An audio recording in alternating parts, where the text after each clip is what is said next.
Alright, so for our activity this week, we're going to need an activity area very similar to the one of last week. This could be in the shape of a living room, a backyard, a front lawn, a hallway, or a bedroom. Remember to ask parents, guardians, or whoever we may be spending these days in isolation with for permission in where this activity area could be. Any area that they suggest, we can make work. If you watch the workout, this may sound a little redundant, but I can't emphasize this enough. Before doing any activity, we want to make sure we do the following. Step 1. Make sure you're using a space today that's large enough for you, for anyone who's joining you, and for the activity required. We're going to be throwing, we're going to be doing some sort of running, as well as catching, so you may need a little bit bigger area than what you're used to. Step 2. Make sure that the space is free of any obstacles. Last week we wanted obstacles in. This week we want to make sure we don't have any obstacles in our way because we are doing some running as well as catching. Make sure you're doing this exercise and activity in a non-slip surface, meaning that if you're outside, you're wearing shoes. If you're inside, you're either barefoot for traction or wearing shoes if you're allowed to. For our catching activity, we're going to need 5 objects that you're going to throw and then retrieve. You can use the targets and makeshift balls from last week, or select new materials that you have available to you.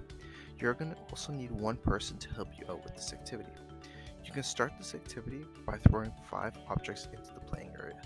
So I chose to do my activity in the backyard, and I place my objects something like this. Okay. Anything that you have available to you that will serve as a target is more than okay. I suggest a shoebox, a book, even an article of clothing. For today's lesson and activity, I actually chose to use detergent bottles, which I had laying around, empty detergent bottles.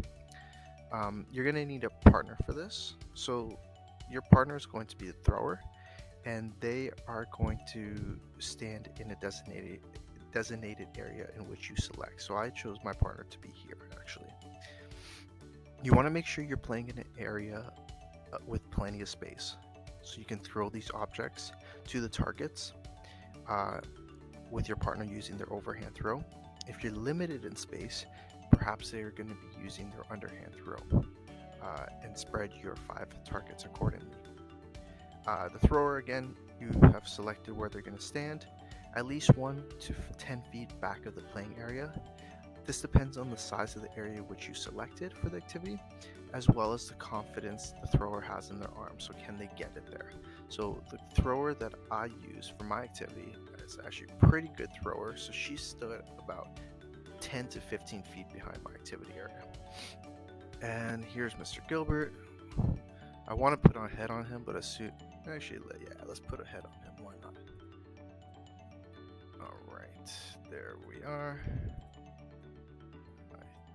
I don't know what that is. Kind of looks like me. I'll take it. I'll take it for now.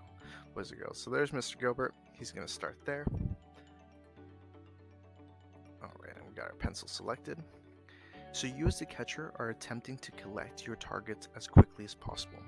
You could only collect your target when you successfully catch your object without dropping it or letting it touch the ground first, meaning you caught the ball in the air.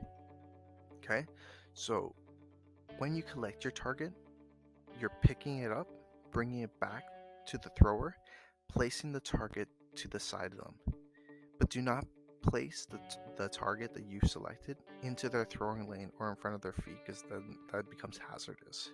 So once the target is placed down, then you go collect another target, any one of your choice, again only collecting the target when you successfully catch it. Alright, so now I'm going to run towards my target in an attempt to collect all the targets as quickly as possible. I'm not going to be standing on the target, I'm going to stand near it. I don't want it to be a tripping hazard, so I run towards it, and now I'm waiting for the thrower to pass me the object.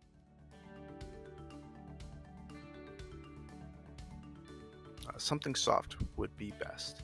Now they throw me the object, I catch it successfully without dropping it, I return back with the target, and now I run off again to the next target. They throw me the object, again successfully take the target back, Oh, I don't want to take the chalkboard back. And I come back with the ball, passing it over to them. I'm running to my next target. Ball is thrown to me. I catch it. Once again, I take my target back. I run back, and I give them the ball or whatever throwing object I'm using. And now I'm running to my next target. Doesn't quite make it, so I don't pick this up. I only pick this up if I successfully catch it. Now we get the ball back. She throws it again. Oh, still didn't get it. So I'm not allowed to bring this back yet. I have to wait. I can change to another target to make it easier and change it, vary it up. That's more than okay. I'm going to stand here now. Maybe she can get it here. Boom! I finally get it. I can bring this target back. Okay, and remember the clock is running as this is going. Okay, just because you drop it does not mean you stop. You continue the clock until you're done. And I'm going for the last target. Again, missed, but that's okay. I'll wait here, pass the ball back. She gets another chance to throw it, and I successfully catch it. I bring the target back as well as the ball, and myself, of course. And then we stop the time as soon as you get back to your throwing partner. Once you have all 5 targets, the throwing object, and yourself back to the starting to the thrower, you have successfully completed this activity, and you could stop the time at that moment. Good luck, boys and girls, in our catching activity. I cannot wait to see your times.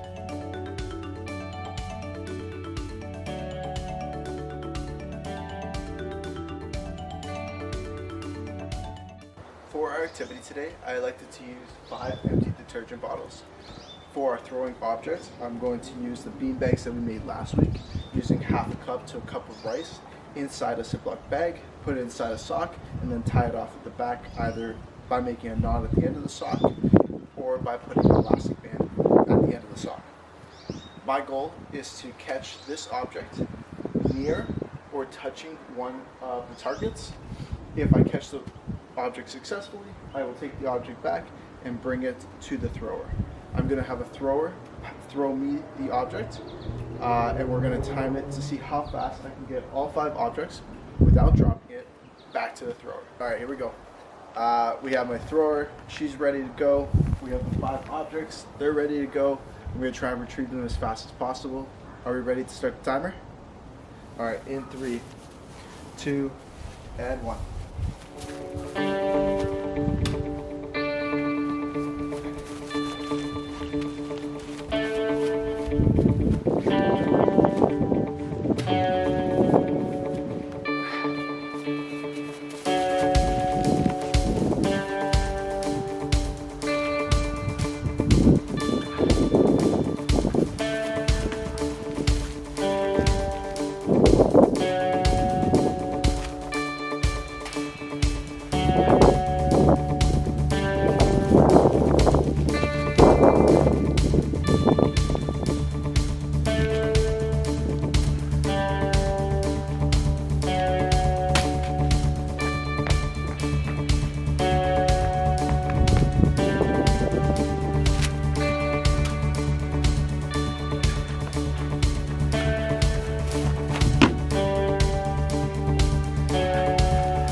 And that was 56 seconds. Try and beat that, boys and girls.